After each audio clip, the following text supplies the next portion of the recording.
सभी भक्तों को राधे राधे। आशा करते हैं आप सभी अच्छे होंगे। राधा रानी की कृपा आप सभी पर बनी। शारदा पूर्णिमा व्रत कथा। प्राचीन समय में किसी नगर में एक साहूकार रहता था। उसकी 2 बेटियां थी जिनका धर्म कर्म में काफी रुचि थी। अपनी इस रुचि के चलते वे पूरी श्रद्धा से शारदा पूर्णिमा का व्रत किया करती थी। बस उन दोनों की आराधना में अंतर केवल इतना था कि बड़ी बहन अपना व्रत संपूर्ण करती थी और छोटी बहन व्रत को हमेशा अधूरा छोड़ देती थी। इस प्रकार कई वर्ष बीत गए और दोनों बहनों का विवाह हो गया। विवाह के पश्चात बड़ी बहन को एक सुंदर एवं स्वस्थ संतान की प्राप्ति हुई। वही छोटी बहन संतान सुख से अछूत रही। छोटी बहन को संतान तो हुई, लेकिन सभी संतान पैदा होती मृत्यु को प्राप्त हो जाती थी। इसीलिए इसी प्रकार अपनी संतान को खोने से मानो छोटी बहन पर दुख का पहाड़ टूट पड़ा। उसे समझ नहीं आ रहा था कि उसे ये दुख क्यों भोगना पड़ रहा है। अपने इस प्रश्न के उत्तर की खोज में वह अपने पति के साथ एक ऋषि के पास पहुंच गई और उनसे बोली, हे मुनिवर, मैंने ऐसा क्या पाप किया है जिसके कारण मैं इतने समय से संतान सुख से वंचित हूँ। इस प्रश्न के उत्तर से ऋषि मुनि बोले, हे पुत्री, तुमने शारदा पूर्णिमा का व्रत तो किया, लेकिन कभी उससे विधि पूर्वक नहीं किया और इसी कारण तुम्हें ये कष्ट भोगना पड़ा है। इसके बाद छोटी बहन को अपनी गलती का एहसास हुआ और मुझसे जाने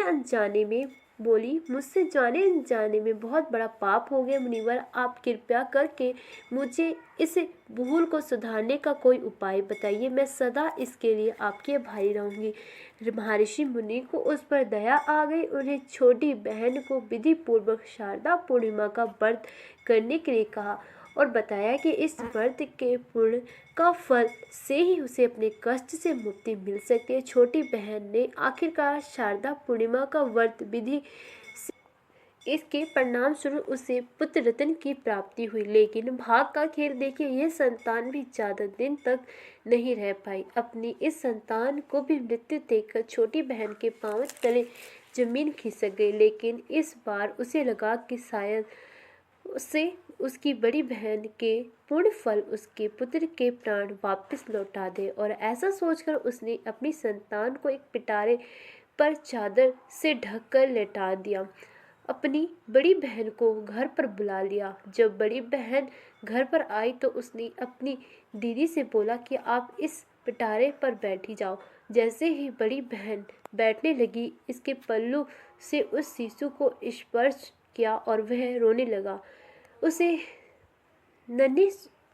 नन्हे शिशु को रोता देखकर बड़ी बहन क्रोधित हो गई और गुस्से में बोली, तुम ये मुझसे कैसा पाप करवाने जा रही थी? अगर इस बच्चे को कुछ हो जाता। यह सुनकर छोटी बहन बोली, अरे दीदी, ये तो पहले से ही मृत था।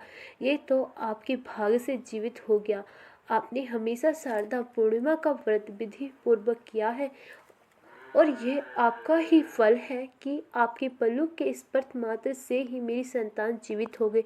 इस प्रकार छोटी बहन की संतान को नया जीवन दान मिला और जब ये खबर नगर के राजा को मिली तो उसने पूरे नगर में ढिंडोरा पिटवा दिया और सबको इस पवित्र व्रत को करने की सलाह दी। तब से लोग की श्रद्धा इस व्रत में निहित है। अगर भक्त अपने भाग को जागृत करने के लिए ये व्रत पूरी श्रद्धा से करता है, इस कथा को सुनने के बाद ही पूर्ण माना जाता है आपका व्रत। कि मानो तो सोना तथा लक्ष्मी जी क्षीर समुद्र से प्रकट हुई और फिर अपने यहाँ कैसे कहाँ से वे भुग की पत्नी ख्यात के गर्भ से उत्पन्न हुई। पुतलसत बोले, राजन, तुमने मुझसे जो प्रश्न किया है उसका उत्तर सुनो। लक्ष्मी जी के जन्म का संबंध समुद्र से है। ये बात मैंने भी ब्रह्मा जी के मुख से सुनी रखी है। एक समय की बात है, दैत्य और दानव ने बड़ी भारी सेना लेकर देवता पर चढ़ने की उस युद्ध दैत्य के सामने देवता परास्त हो गए।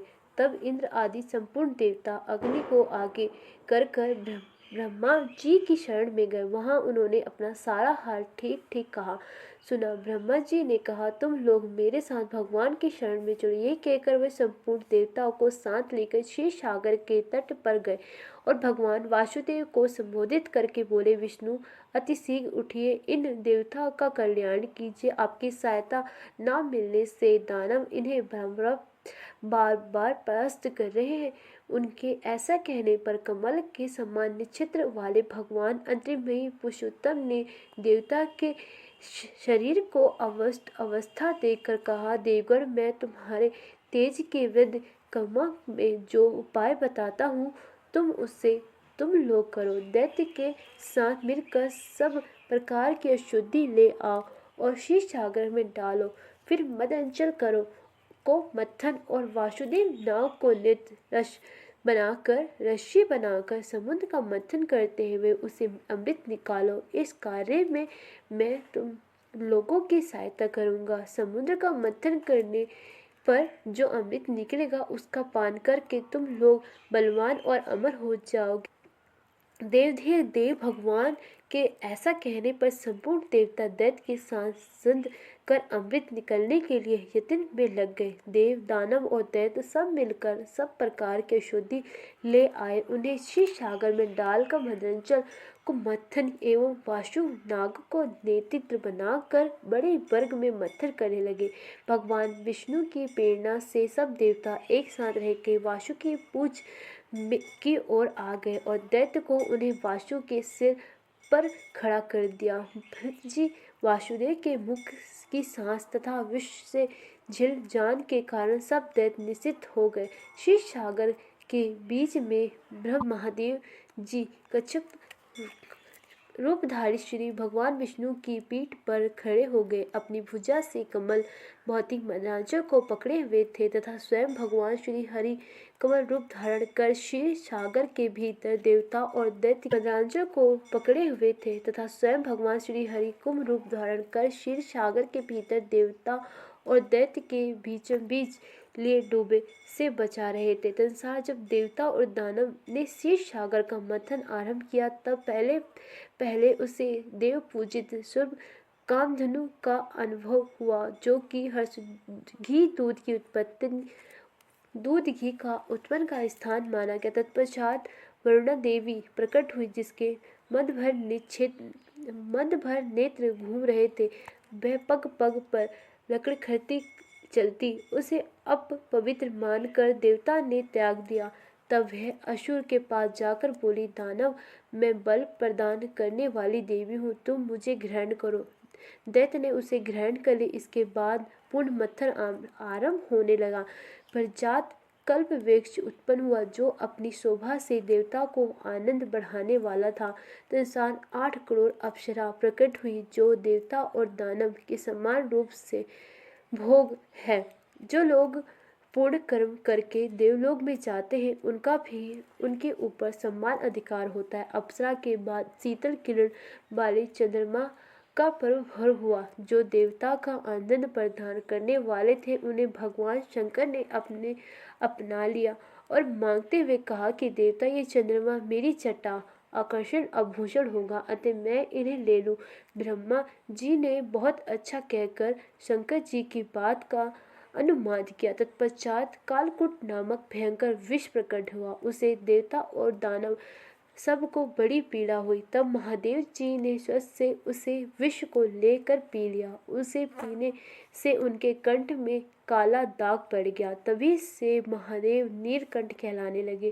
क्षीर सागर से निकले हुए उस विष को जो अंश पीने से बच गया, उस नाग सर्प ने ग्रहण कर लिया। तदनुसार अपने हाथ से अमृत से भरा हुआ कमलकंठ निकाला और धनराज प्रकट हुए।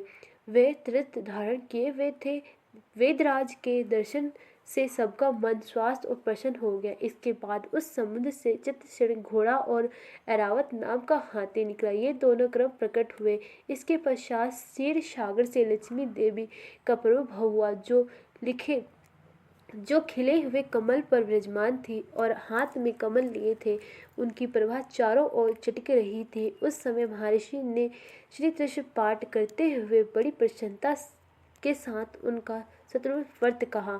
एक सुंदर माला भेंट की, जिससे कि कमल कभी मुरझाते नहीं हैं। विश्वकर्मा उनके समस्त अंग के आभूषण पहना दिए। संसार साक्षात दिव्य माला और दिव्य वस्त्र धारण कर जब वह सब प्रकार के भूषण से विविध हुई, तब इंद्र अपनी देवता तथा विद्याधर आदि से भी उन्हें प्राप्त करने की इच्छा की। तब ब्रह्मा जी ने भगवान विष्णु से कहा, वासुदेव, मेरे द्वारा दी हुई इस लक्ष्मी देवी को आप ही ग्रहण करें। मैंने देवता और दानव को मना कर दिया, वे इन्हें पाने की इच्छा नहीं करेंगे। आपने जो स्थिति पूर्व इस समुद्र मंथन के कार्य को संपन्न किया है, इससे आप पर मैं बहुत असंतुष्ट हूँ। ये कहकर ब्रह्मा जी लक्ष्मी जी से बोले, देवी, तुम भगवान केशव के पास जाओ, मेरे दिव्य पति को पाकर अंतिम वर्ष तक आनंद का भोग करो। ब्रह्मा जी के ऐसे कहने पर लक्ष्मी जी समस्त देवता के देखते देखते श्री हरि के पक्ष स्थल पर में चली गई और भगवान से बोली, हे देव, आप कभी मेरा परित्याग ना करें। संपूर्ण जगत के प्रियतमा, मैं सदा आपके आदेश का पालन करती रहूंगी, आपके वृक्ष स्थल में निवास करूंगी। यह कहकर लक्ष्मी जी ने कुपितपूर्ण दृष्टि से देवता की ओर देखा। इनसे उन्हें बड़ी प्रसन्नता हुई। उधर लक्ष्मी के प्रतीत होने पर देवता को बड़ा अद्भुत हुआ। उन्होंने झटक-पटक धनध्वनि के हाथ से अमृत का पान छीन लिया। तब विष्णु ने माया से सुंदर स्त्री का रूप धारण कर दैत्य को लुभाया और उनके निकट जाकर कहा, ये अमृत का कमलमांड मुझे दो। तितभुजा सुंदरी रूपवती नारी को देखकर दैत्य को चित्त काम के वशीभूत हो गई। उन्होंने चुपचाप वह अमृत उस सुंदर के हाथ में दे दिया और स्वयं उसका मुंह ताकने लगे। दानव से अमृत लेकर भगवान ने देवता को दे दिया और इंद्र और देवता तत्काल उस मृत्यु को पी गए। ये देखकर दैत्यगण भांति भांति के अस्त्र शस्त्र और तलवार हाथ में लेकर देवता पर टूट पड़े, परंतु देवता अमृत पी कर बलवान हो चुके थे। उन्हें परास्त कर दिया। देवता की मार पड़ने पर दैत्य ने भागकर चार दिशा में शरण ली और कितनी ही पाताल में घुस गए। तब संपूर्ण देवता आनंदमग्न होके शंख चक्र और गदा धारण करने वाले भगवान श्री विष्णु को प्रणाम कर स्वर्ग लोक में चले गए। तब से सूर्य देव की प्रभा शुद्ध हो गई, वह अपने मार्ग से चलने लगे। भगवान अग्निदेव भी मनोहर दीप्ति से युक्त हो प्रज्वाला होने लगे थे। तब प्राणी का मन धर्म से संग्रहित रहने लगा। भगवान विष्णु से साक्षात होकर समस्त लोक भी संपन्न हो गया। उस समय समस्त लोक का धारण करने वाले ब्रह्मा जी ने देवता से कहा, देवगण, मैंने तुम्हारी रक्षा के लिए भगवान श्री विष्णु को तथा देवता के स्वामी उद्पति महादेव जी को नियुक्त किया है। वे दोनों तुम्हारे का निवारण करेंगे। वे तुम्हारे कल्याण करने वाले हैं। उपासना करने से ये दोनों महान भाव सदा तुम्हारी क्षम से साधक और वरदान देते रहेंगे। ये कहकर भगवान